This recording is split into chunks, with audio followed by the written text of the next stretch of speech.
Bentrokan tak terhindarkan antara mahasiswa Fakultas Syariah dan Saintek di kampus UIN Makassar, Sulawesi Selatan. Kedua kubu saling serang dengan batu, busur, hingga senjata tajam. Upaya pihak kampus melerai tawuran sia-sia. Bahkan akibat tawuran, sejumlah dosen dan mahasiswa terluka. Aparat gabungan TNI dan Polri diterjunkan untuk menghentikan tawuran. Tawuran akhirnya bisa dibubarkan setelah 4 jam. Diduga tawuran dipicu lemparan batu dari salah satu kubu sehingga memantik emosi dan pecah tawuran. Kira-kira Pak yang kita dengar Sampai saat ini pemicunya kita belum tahu apa seperti apa nunya, karena yang ada laporan ke kita bahwa ada sekelompok mahasiswa yang datang melempar di Saintek. ya. Ada tidak korban Pak yang sempat terluka? Kalau korban sampai saat ini kita belum bisa identifikasi berapa jumlah korban, tapi yang jelasnya ada. Ada wakil dekan juga Pak ya katanya. Ada wakil dekan juga Saintek, wakil dekan saja.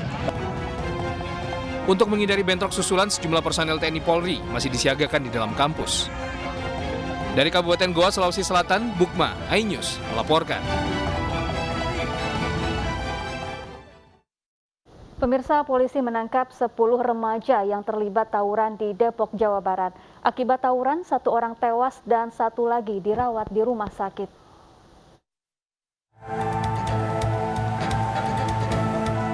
Tanpa menghiraukan warga dan pengendara, 10 orang remaja ini menenteng senjata tajam di tengah jalan. Aksi nekat ini dilakukan remaja di wilayah Bojonggede, Depok, Jawa Barat. Tak butuh waktu lama, polisi langsung menciduk remaja dan digiring ke Mapolres Depok. Dari hasil pemeriksaan, polisi mengamankan 5 senjata tajam jenis celurit dan pedang, dan juga stick golf. Saat peristiwa berlangsung, 2 orang dari pihak lawannya terjatuh dan dianiaya hingga 1 tewas dan 1 lagi dirawat intensif di rumah sakit. 1 korban kemudian mengalami luka bacok ya di tangan sebelah kiri, dirawat di rumah sakit Citama. Sedangkan 1 korban lainnya koma saat itu, dirawat di RSUD Cibinong, dan malam harinya minggu malam sekitar pukul 20.30 dinyatakan meninggal dunia. Pemicunya hanya tawaran untuk melakukan tawuran aja, ajakan saling untuk tawuran pada hari itu juga. Akibat perbuatannya, para pelaku terjerat pasal 351 atau 170 KUHP dengan ancaman di atas 5 tahun penjara. Dari Depok, Jawa Barat, Iyung Rizky, iNews melaporkan. Pemirsa, warga Pasar Kliwon, Kota Solo, Jawa Tengah dikejutkan dengan temuan benda diduga bom. Benda mencurigakan ditemukan di trotoar tak jauh dari markas Denpom 4 Surakarta. Benda mencurigakan ditemukan di trotoar depan klinik Fajar atau tak jauh dari markas Denpom 4 Surakarta. Benda diduga bom itu kali pertama ditemukan seorang tetangga setempat bernama Boni. Ia menemukan benda tersebut sekitar pukul 5:30 pagi. Aparat kepolisian yang menerima laporan langsung datang dan mengamankan lokasi. Aparat kepolisian sempat menutup akses Jalan Arifin hingga Simpang 4 Bank Indonesia. Tim Gegana Satuan Brimob Polda Jawa Tengah tiba mengevakuasi benda diduga bom tersebut. Selanjutnya, benda mencurigakan dibawa tim Gegana ke Benteng Vastenburg untuk diledakkan.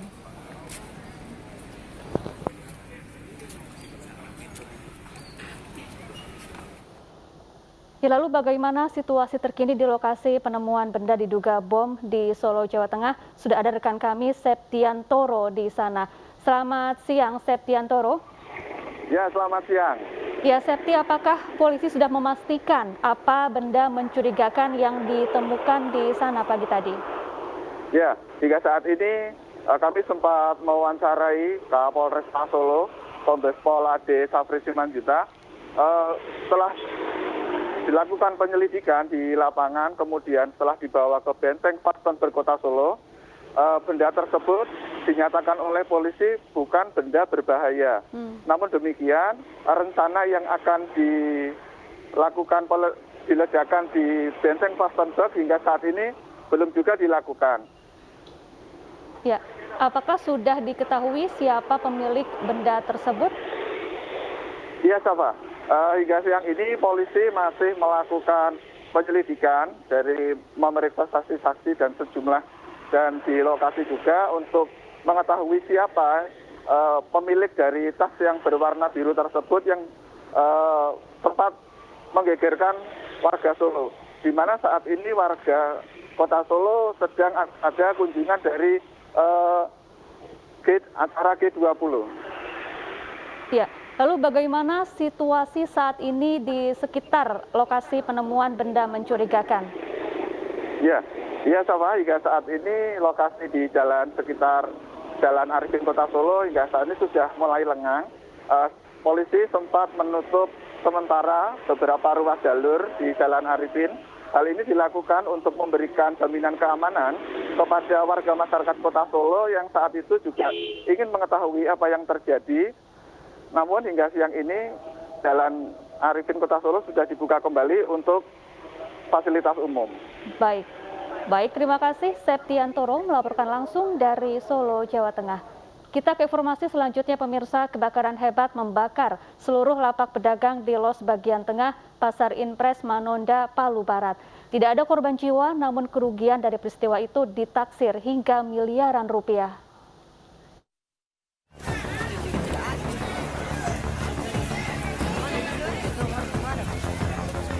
Api dan kepulan asap tebal tak berhenti melahap sejumlah lapak di Pasar Impres Manonda, Kota Palu, Sulawesi Tengah, Selasa malam sekitar pukul 9. Petugas pemadam kebakaran dan penyelamatan Palu berjibaku berusaha memadamkan api dibantu dengan warga setempat. Namun banyaknya kerumunan warga juga membatasi ruang gerak petugas. Kebakaran ini menimbulkan kepanikan para pedagang di Pasar Impres yang kemudian berusaha menyelamatkan barang dagangan mereka agar tidak jadi lahapan api yang terus berkobar. Diketahui api membakar bagian tengah pasar yang merupakan lapak pedagang pakaian dan bahan campuran lainnya. Diduga penyebab kebakaran akibat korsleting listrik dari salah satu lapak. Akibat kebakaran sampai saat ini kami belum melakukan investigasi atau mencari informasi terkait dengan asal mula api. Tapi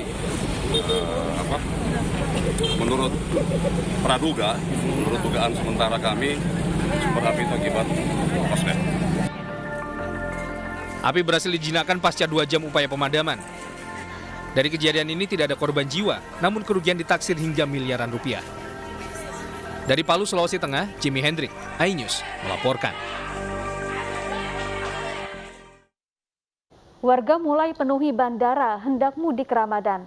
Selengkapnya sesaat lagi, tetaplah bersama iNews Siang.